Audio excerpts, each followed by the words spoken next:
고학년 학생 여러분, 두 번째 시간입니다.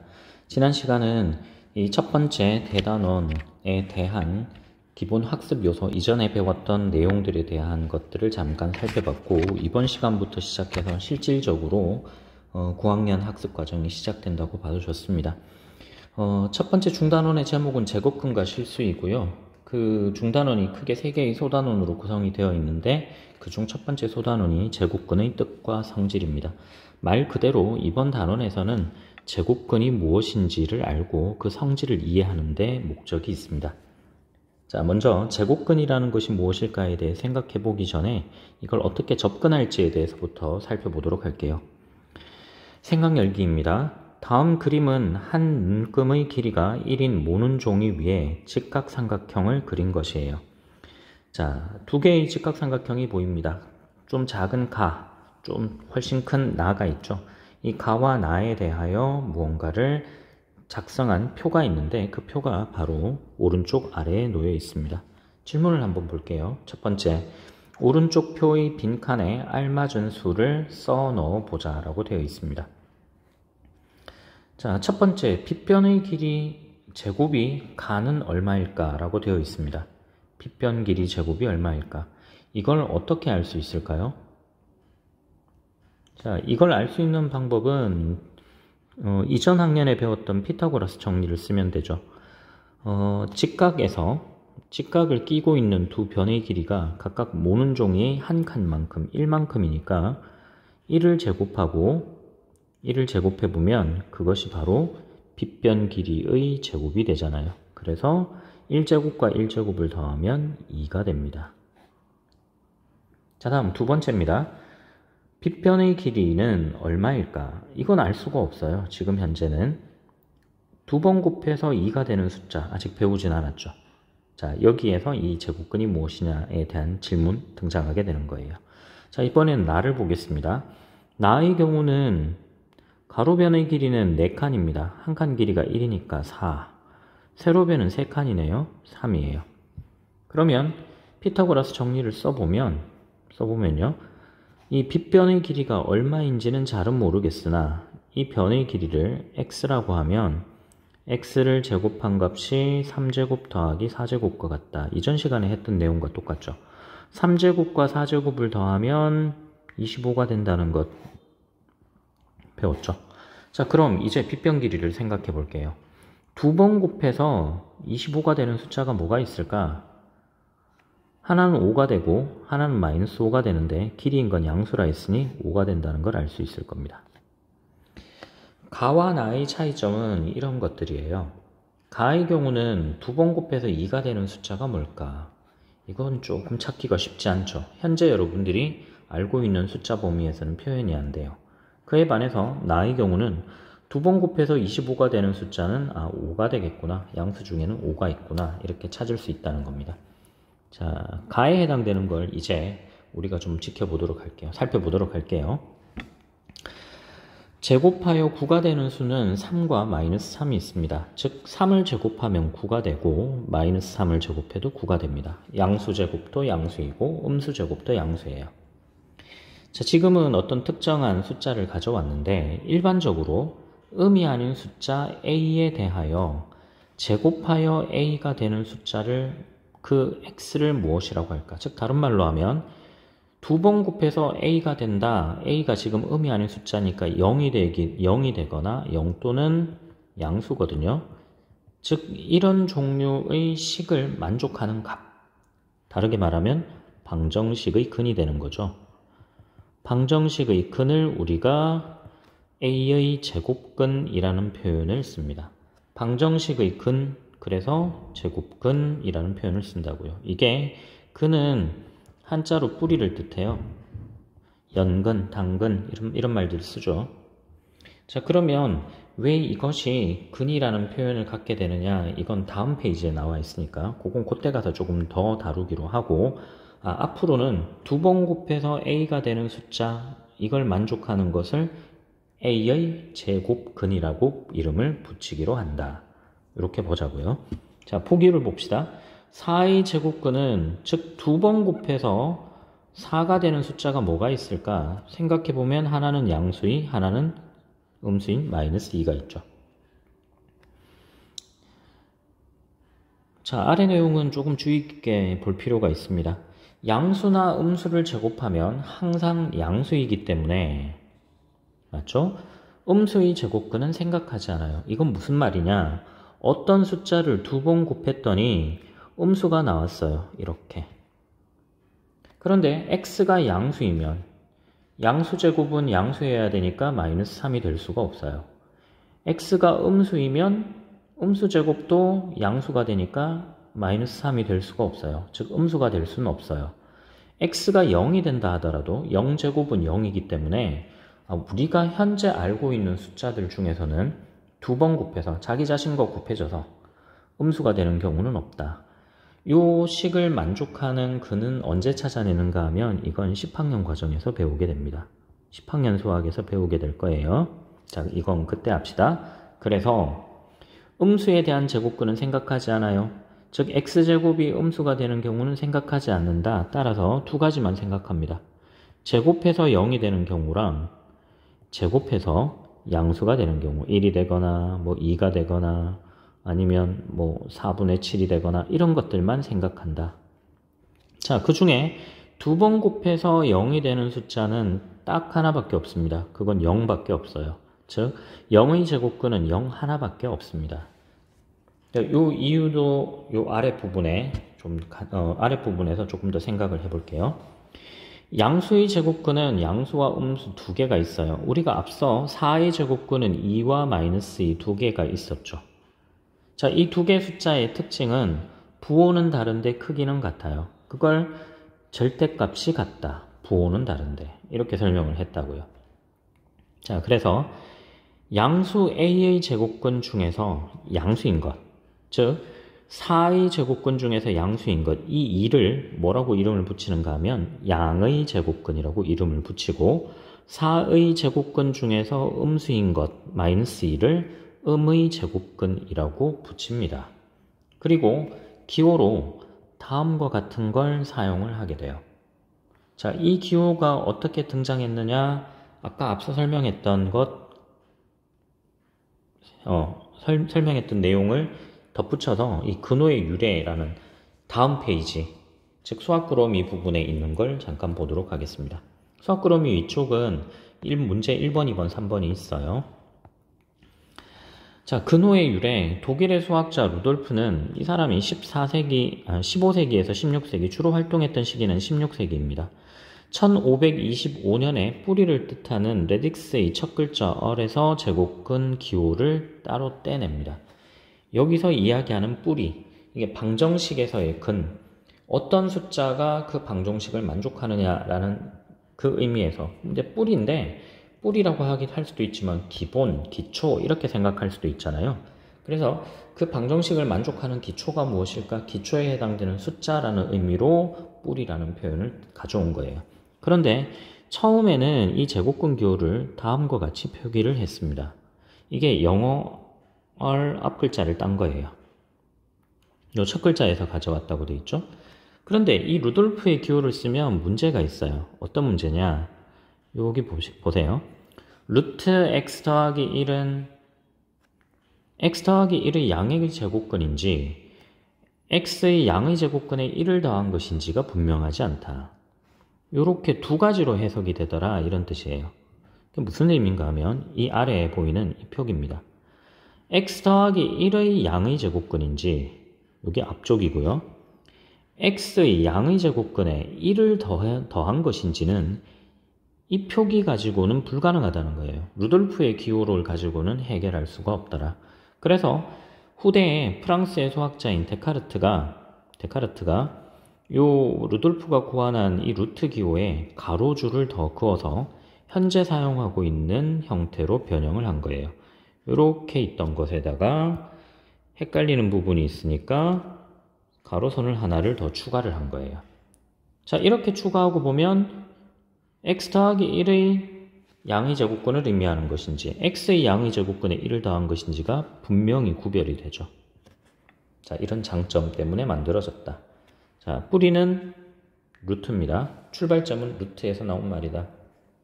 자, 앞으로 다시 돌아갈게요.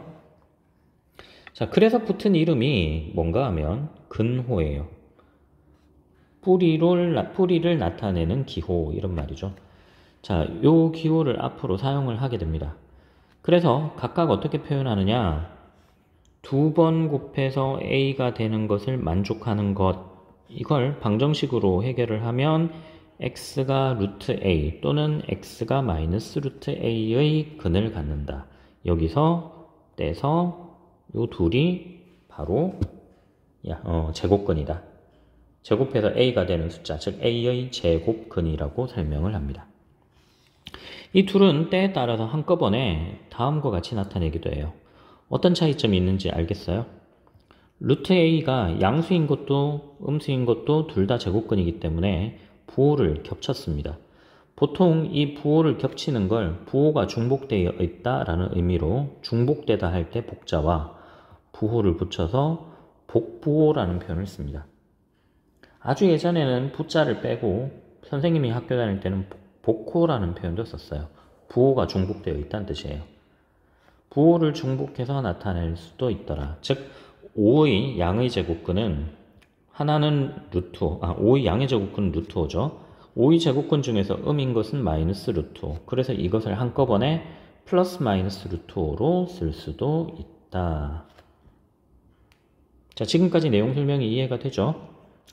그러면 이제 페이지를 넘겨서 문제 1번, 2번, 3번을 풀게 될 겁니다.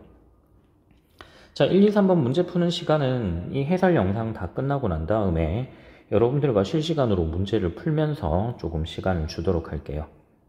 알겠죠? 자, 그때 문제를 풀도록 합니다. 1번, 2번, 3번 해결하고 수학 그러미까지는 봤어요. 자, 이제 다음 페이지로 넘어가겠습니다. 두 번째 학습 내용인데, 그렇다면 우리가 앞서 제곱근이 무엇인지에 대해서 배웠으니까 제곱근이 가지고 있는 성질이 뭐가 있을까? 좀 특징적인 게 뭐가 있을까예요. 자, 이 부분도 생각 열기 부분을 가지고 한번 먼저 보도록 할게요. 다음은 내 학생이 25의 제곱근에 대하여 이야기하는 모습이에요. 25의 양의 제곱근은 5잖아 라고 민범이가 이야기했어요. 그랬더니 다영이가 그렇지 라고 답을 했어요. 그렇더니 민수가 그런데 25의 양의 제곱근을 근호를 사용하여 나타내면 루트 25가 되네. 그랬더니 민정이가 깨달은 게 있죠. 아하, 깨달음이죠. 그럼 루트 25가 네모가 되겠다라고 이야기해요. 그게 뭘까? 민범이 말에 힌트가 있죠. 25의 양의 제곱근, 두 번 곱해서 25가 되는 숫자가 5인데 제곱근으로 표현하면 민수가 루트 25가 된다 했으니 이 두 개의 숫자는 서로 같은 숫자이겠네. 이게 민정이가 얻어낸 깨달음이라는 거죠. 자, 그렇기 때문에 우리가 앞으로는 이런 표기를 가지고 좀 간단하게 나타낼 수 있는 것과 간단하지 않은 것, 이렇게도 구분이 될 거예요. 무슨 뜻인지 봅시다. 루트 5와 마이너스 루트 5는 5의 제곱근이기 때문에, 즉 제곱하면 5가 되는 숫자들이기 때문에 제곱해서 5가 되는 숫자를 지금까지는 정확하게 표현할 수 없었으나 이제는 루트 5와 마이너스 루트 5로 쓸 수 있었어요. 그런데 한편 6의 제곱은 36이고 마이너스 6제곱은 역시 36이기 때문에 36의 양의 제곱근, 즉 루트 36은 6하고 같다라는 걸 알 수 있더라. 또 마이너스 6제곱에 대한 제곱근도 또한 6이 되더라. 이것도 알 수 있다는 거죠. 그럼 이 상에서부터 무엇을 가져올 수 있느냐 한번 생각해 보세요. 여기 첫 부분, 마지막 부분 따로 떼볼게요. 양수 제곱하고 제곱근 가져왔더니 6이에요. 음수인 마이너스 6을 제곱하면 양수, 이 양수에 대한 제곱근은 그대로 마이너스 6이 아니고 6이 되네요. 이건 뭐랑 좀 비슷하지 않나요? 어떤 것과 비슷하지 않냐는 거예요. 가만히 생각해 보면 지금 이 표기는 절대값 6과 절대값 마이너스 6을 각각 6으로 읽어내는 방식과 비슷한 거예요. 실은 이걸 비슷하다라고 하기보다는 같은 것이다라고 이제는 받아들여줘? 받아들여도 좋다는 뜻입니다. 어떤 숫자의 제곱에 대한 제곱근, 어떤 숫자에 대해서 제곱에 대한 제곱근을 취해요. 자, A가 양수인지 음수인지 몰라요. 양수인지 음수인지 모르는 상태라면 이것은 그냥 절대값 A하고 같은 거예요. 제곱근의 성질에서는 A가 양수일 때만 다뤘습니다. 지금 양수에 대해서 제곱근 취하고 제곱하면 A가 됩니다. 왜? 루트 A는 제곱해서 A가 되는 숫자의 근이기 때문에. 루트 A는 제곱해서 A가 되는 숫자의 근이에요. 그 말의 의미는 루트 A를 X자리에 대입한 식이 성립합니다. 같은 말이죠. 똑같은 이유로 제곱해서 A가 되는 숫자 중에서 마이너스 루트 A도 있기 때문에 이것도 또한 대입해보면 마이너스 루트 A의 전체 제곱은 A와 같아집니다. 이건 방정식의 근에서 해석할 수 있는 것들이네요. 자, 다음은 아래예요. A제곱의 제곱근은 A가 됩니다. 왜? 제곱해서 A가 되는 것이니까 역시 이 방정식을 만족하게 되죠. 그렇죠? 두 번째도 역시 마찬가지가 돼요. 그런데 시간이 더 지나서 이 A가 양수일 때 말고 음수일 때도 0일 때도 한꺼번에 생각할 수 있는 식이 바로 이 표기라는 거예요. 교과서에는 지금 쓰지는 않았지만 이렇게 추론해 볼 수 있더라. 자, 이건 말 그대로 추측입니다. 될까? 될까? 엄밀하게 증명해 봐야겠죠. 근데 여기서는 여러분들에게 된다고만 설명을 하고 넘어가도록 하겠습니다. 자, 보기 1번 볼게요. 루트 10 제곱하면 뭐가 됩니까? 두 번 곱해서 10이 되는 숫자를 만족하는 것. 그러니까 두 번 곱하면 10이 되죠. 똑같이 마이너스 루트 10도 제곱하면 10이 됩니다. 그 다음 7분의 1의 제곱에 대하여 제곱근은 뭘까요? 이 제곱근은 두 번 곱하면 7분의 1의 제곱이 돼야 되니까 이것도 7분의 1이겠더라. 마이너스 7분의 1의 제곱의 제곱근도 또한 7분의 1이 된다는 것, 이렇게 알 수 있다는 겁니다. 예제 1번을 보겠습니다. 예제 1번 루트 11의 전체 제곱이에요. 즉 루트 11 곱하기 루트 11은 자기 자신을 두 번 곱했죠. 제곱해서 11이 되는 숫자. 11의 양의 제곱근이었단 말이에요. 두 번째, 마이너스 9를 제곱합니다. 마이너스 9를 제곱하면 루트 81이죠. 루트 81은 두 번 곱해서 81이 되는 숫자 중에서 양수인 것이니까 9가 되어야 해요. 그러므로 11과 9를 더하면 20이 됩니다. 자, 두 번째 것 보겠습니다. 두 번째, 마이너스 루트 169인데 이 마이너스 루트 169는 루트 169가 루트 13제곱이기 때문에 음의 부호를 떼고 살펴보면 13제곱의 제곱근은 13이므로 부호까지 살아남아서 마이너스 13이 돼요. 두 번째, 15제곱에 대한 제곱근이에요.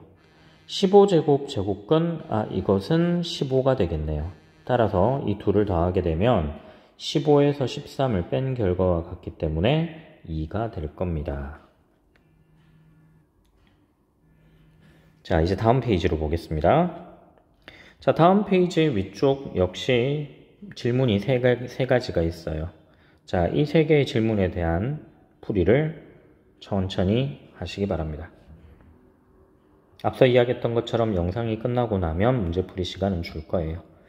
자, 마지막 한 가지 보겠습니다. 수학구러미인데 제곱근의 날이라고 있대요. 이 제곱근의 날이라는 것은 연도의 마지막 두 자릿수의 양의 제곱근을 월과 일로 하는 날을 말한답니다. 예를 들어 2009년이면 마지막 두 자리 숫자가 09잖아요. 그러면 이 09는 즉 루트 9가 3이기 때문에 이 3을 월과 일로 가져와요. 즉 2009년 3월 3일이 제곱근의 날이에요.